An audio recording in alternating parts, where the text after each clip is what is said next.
The Handmaiden is the new film by South Korean filmmaker Park Chan-wook. He adapted this film from the Sarah Waters book of the same title. The Handmaiden is about a female handmaiden who is hired to work for a rich heiress, and then this handmaiden gets involved in a plot to defraud the heiress. However, this is a really thin synopsis because the film is much bigger than this. For me, Park Chan-wook is one of the best living filmmakers. So with this statement, was The Handmaiden good? The answer is yes. The two strongest elements in this movie were, number one, the way that Park Chan-wook directs scenes to make the audience feel these scenes viscerally, and not bad viscerally like slasher films. Park Chan-wook creates these scenes in which we physically are moved by them. Our body physically shakes or physically is stressful, like Hitchcock did.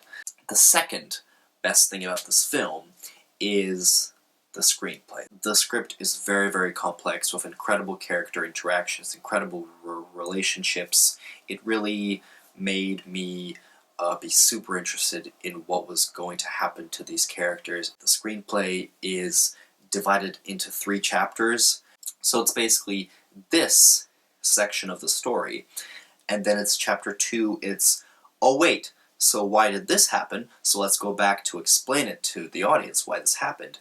And then at the end of chapter 2, you now understand why something happened at the end of chapter 1, and then the third chapter is the conclusion chapter, the chapter of which both of these first 2 chapters come together, and it's the climax of the movie. Strangely enough, Park Chan-wook decided to use a completely different style for The Handmaiden, unlike the style of Sympathy for Mr. Vengeance and Old Boy and Lady Vengeance, and even JSA.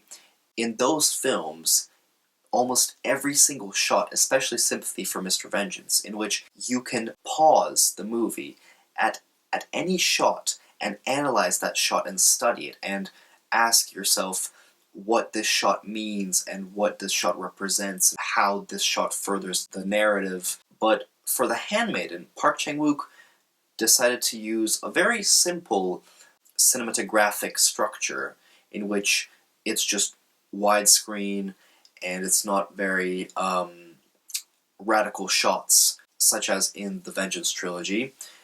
And in The Handmaiden, the composition of the shots are quite ordinary, nothing too Park Chan-wookian. So that kind of brought the film down for me, because I was really hoping the film to have a very dramatic way of filming, a very radical cinematography, which unfortunately it didn't. And the other negative remark I have about this movie is that, although the narrative was very good, it was a bit too complex, and at times you couldn't really catch on to what was actually going on. And so this constant attempt to try to understand what's actually happening kind of moves you away from watching the actual story, if you understand what I mean. I would give Park Chan-wook's The Handmaiden a strong 7.8. However, for me, it's not his best movie. Thank you for watching, and see you soon.